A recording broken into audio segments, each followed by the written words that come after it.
Fluoridation is the practice of adding fluoride compound to the public drinking water supply, ostensibly for the purpose of fighting tooth decay. The levels used range from 0.6 to 1.2 milligrams of fluoride ion per liter of water, or parts per million, ppm.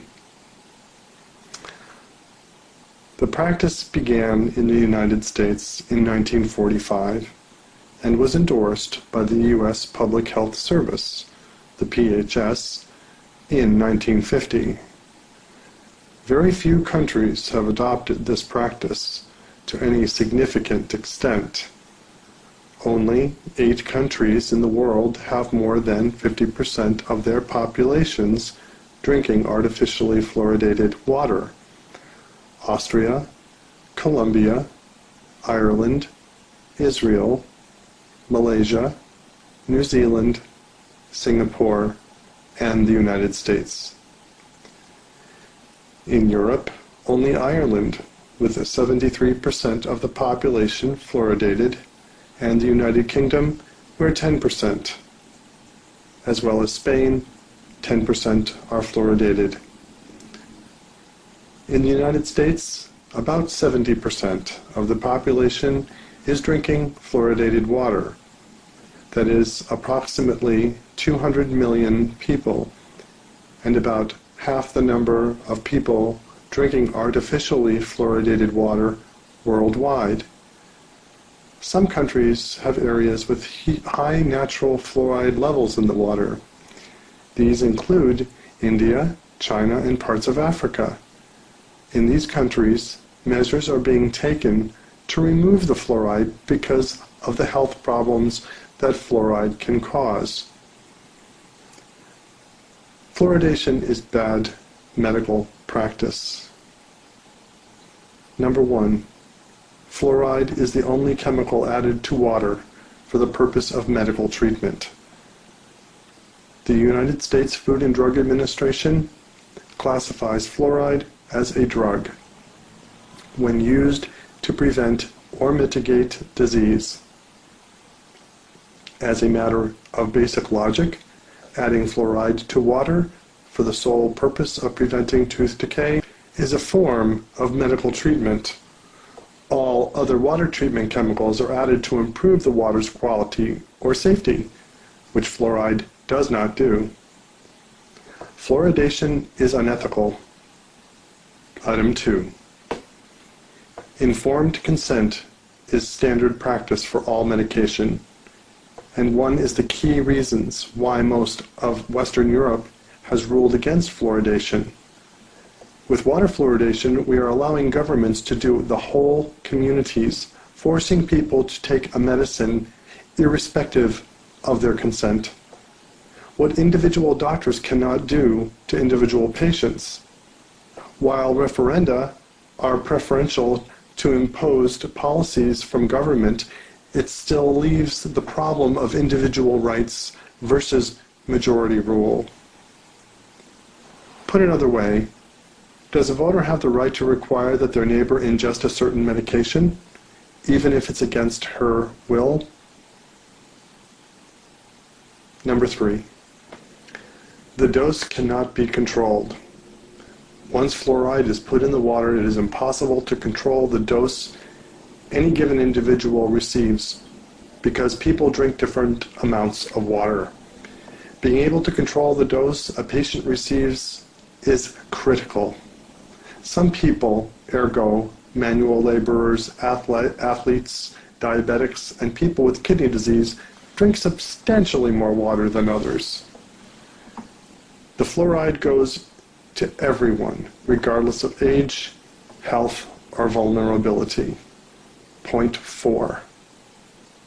According to Dr. Arvid Carlsson, the 2000 Nobel laureate in medicine and physiology, and one of the scientists who helped keep fluoridation out of Sweden, he was quoted as saying, quote, "Water fluoridation goes against leading principles of pharmacological therapy, which is progressing from a stereotyped medication of the type 1 tablet 3 times a day to a much more individualized therapy as regards both dosage and selection of drugs. The addition of drugs to the drinking water means exactly the opposite of an individualized therapy, closed quotes. Carlson, 1978. Item 5. People now receive fluoride from many other sources besides water. Fluoridated water is not the only way people are exposed to fluoride. Other sources of fluoride include food and beverages processed with fluoridated water, fluoridated dental products, mechanically deboned meat, tea, and pesticide residues on food. It is now widely acknowledged that exposure to non-water sources of fluoride has significantly increased since the water fluoridation program began. Item 6. Fluoride is not an essential nutrient. National Research Council, the NRC, 1993, Institute of Medicine, IOM, 1997, NRC 2006. No disease has ever been linked to fluoride deficiency. It has never been shown that ingested fluoride is needed to produce decay-free teeth. Not a single biological process has been shown to require fluoride. On the contrary, there is extensive evidence that fluoride can interfere with many important biological processes. Fluoride interferes with numerous enzymes. In combination with aluminum, fluoride interferes with G proteins. Such interactions give aluminum fluoride complexes the potential to interfere with signals from growth factors, hormones, and neurotransmitters. More and more studies are indicating that fluoride can interfere with biochemistry in fundamental ways. Number 7. The level in mother's milk is very low. Considering reason number 6, it is perhaps not surprising that the level of fluoride in mother's milk is remarkably low, 0.004 parts per million. This means that a bottle-fed baby consuming fluoridated water, 0.6 to 1.2 parts per million, can get up to 300 times more fluoride than a breastfed baby. There are no benefits, only risks for infants ingesting this heightened level of fluoride at such an early age. Number 8. Fluoride accumulates in the body. Healthy adult kidneys excrete 50 to 60% of the fluoride they ingest each day. Infants and children excrete less fluoride from their kidneys and take up to 80% of ingested fluoride into their bones. The fluoride concentration in bone steadily increases over a lifetime. Number 9. No health agency in fluoridated countries is monitoring fluoride exposure or side effects. No regular measurements are being made of the levels of fluoride in urine, blood, bones, hair, or nails of either the general population or sensitive subparts of the population, ergo individuals with kidney disease.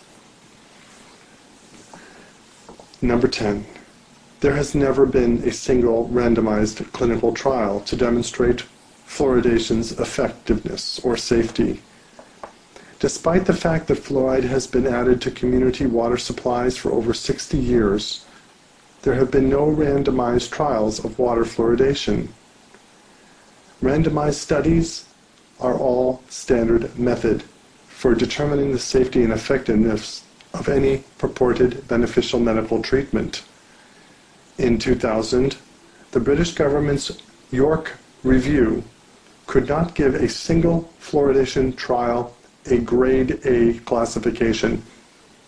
Despite 50 years of research, the U.S. Food and Drug Administration continues to classify fluoride as an unapproved new drug.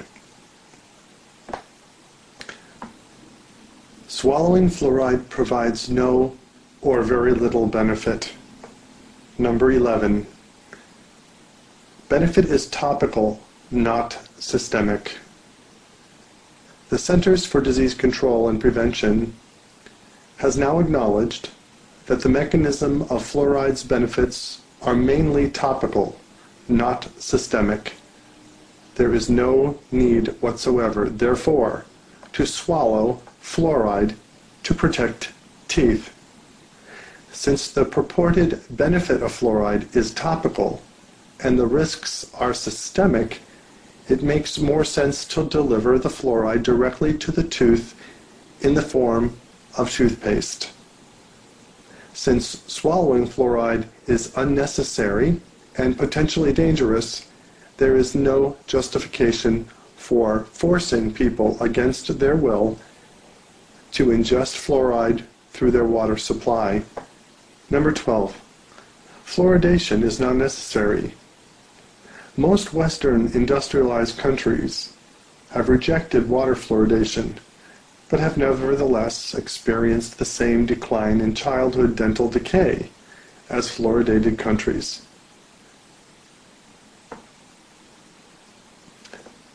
13. Fluoridation's role in the decline of tooth decay is in serious doubt. The largest survey ever conducted in the United States, over 39,000 children from 84 communities, by the National Institute of Dental Research, showed little difference in tooth decay among children in fluoridated and non-fluoridated communities. According to the NIDR researchers, the study found an average difference of only 0.6 DMFS, decayed, missing, and filled surfaces, in the permanent teeth of children aged 5 to 17, residing their entire lives in either fluoridated or unfluoridated areas. This difference is less than one tooth surface, and less than 1% of the 100 plus tooth surfaces available in a child's mouth. Large surveys from 3 Australian states have found even less of a benefit, with decay reductions ranging from 0 to 0.3 of the permanent tooth surface. None of these studies have allowed for the possible delay, eruption of teeth that may be caused by exposure to fluoride, for which there is some evidence. A 1-year delay in eruption of the permanent teeth would eliminate the very small benefit recorded in these modern studies. 14. National Institute of Health funded study on individual fluoride ingestion and tooth decay failed to find a significant correlation. A multi-million-dollar U.S. National Institute of Health funded study found no relation between tooth decay and the amount of fluoride ingested by children. This is the first time that tooth decay has been investigated as a function of individual exposure, as opposed to mere residence in a fluoridated community. Number 15. Tooth decay is high in low-income communities that have been fluoridated for years. Despite some claims to the contrary, water fluoridation cannot prevent the oral health crisis that result from rampant poverty, inadequate nutrition, and lack of access to dental care. There have been numerous reports of severe dental crisis in low-income neighborhoods of U.S. cities.